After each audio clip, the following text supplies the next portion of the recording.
Salam, hər vaxtınız xeyir olsun. Bu videoda sizlərə günün informatika suallarından 15 nömrəli sualın izahını verəcəm. Gəlin sualımıza baxaq.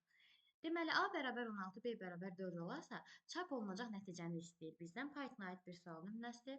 A dəyişəni üçün 16, B dəyişəni üçün 4 qiyməti mənimsədilib. Keçək növbəti sətrə. Deməli, bu sətrin, bu yazılışın mənası nədir? Biz bilirdik ki, A tək ulduz B, Python-da A-nın B-yə hasili demək idi. Amma A 2 ulduz B isə A-nın B dərəcədən qüvvəti deməkdir. Burada da 2-də 1 elə bilin ki, B-nin yerinə yazılıb. Yəni A, bura B yazmağı unutdum. A 2 ulduz 2-də 1. Nə deməkdir? A üstü 2-də 1. Bunu da riyaziyyatdan bilirik, kök altda A deməkdir. Yəni bu yazılışın nəticəsi necə olacaq? A bərabər kök altında 16. Buradan 4.0 nəticəsi ekrana çıxacaq. Bilirdik ki, Python-da kökdən ədəd float tipində çıxırdı da. Bu bir növ deməli import mass SQRT funksiyasının sinonimidir, eyni hissədir. Yəni, onun da kök funksiyasıdır bu da. Gəlin onu yoxlayım, sizə göstərim. Deməli, baxın, burada yazmışam. Mass SQRT funksiyası da bizim üçün Python-da kök funksiyasıdır və gördüyünüz kimi nəticə bizdə float tipində alınmış olur. Keçirəm növbəti sətrimizə. Bu isə nə deməkdir? Bu sadəcə olaraq B bərabərdir. B vurulsun, yəni 4 vurulmuş, 2-də 1 deməkdir. Bu sadəcə bir dənə vurmadır. Bunu da vuranda nəticə necə çıxacaq? Sadəcə 2 olacaq. Deməli, A və B üçün yeni qiymətlər əldə etdik. Əvvəlki qiymətləri artıq unuduq. Yeni qiymətlərlə davam edirik. Deməli, gəlin indi şərtimizi yoxlayaq. Bunu biraz yuxarı qaldıraq. İndi şərtimizi yoxlayaq. Deyir ki, A böyüdürsə B-dən, yəni 4.0 böyüdürsə B-dən, yəni 2-dən, or 4-ün 2-yə bölünməsindən alınan qalıq.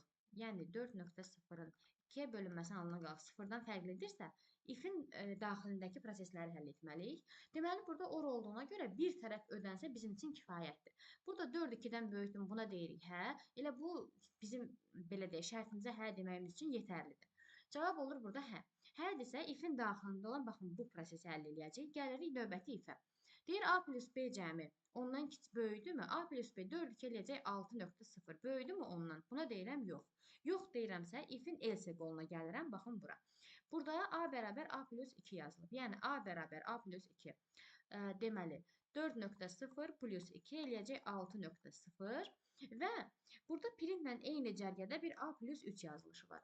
Bu artıq bir növ sərbəst bir yazılışdır. Yəni biz bunu if-i else-ni belə deyək, nəzərə almasaq belə, burada hər hansı biri ödənməsə belə, mütləq şəkildə proqramın sonunda bu əməliyyat bir dəfə icra olunmalıdır. Baxın, görürsünüz, eyni cərgədə dayanıb, yuxarıki if-lə, buradakı printlə. Yəni, bu bir növ sərbəstdir. Bu mütləq hər halda yerinə yetirilməlidir. A üçün son qiyməti oldu 6.0. Bu da A bərabərdir A plus 3, yəni 6.0 plus 3. Nəticə eləyəcək 9.0. Yəni, A deməli, dəyişən üçün 9.0 nəticəsi çap olunmuş olacaq. Gəlin Python-da yazaq. Buradan deməli, A üçün 16 nəticəsini daxil edirəm. B üçün 4 nəticəsini daxil edirəm və nəticəmiz gördüyünüz kimi 9.0 olur. Bu qədər. Sağ olun. Allah'a əmanət.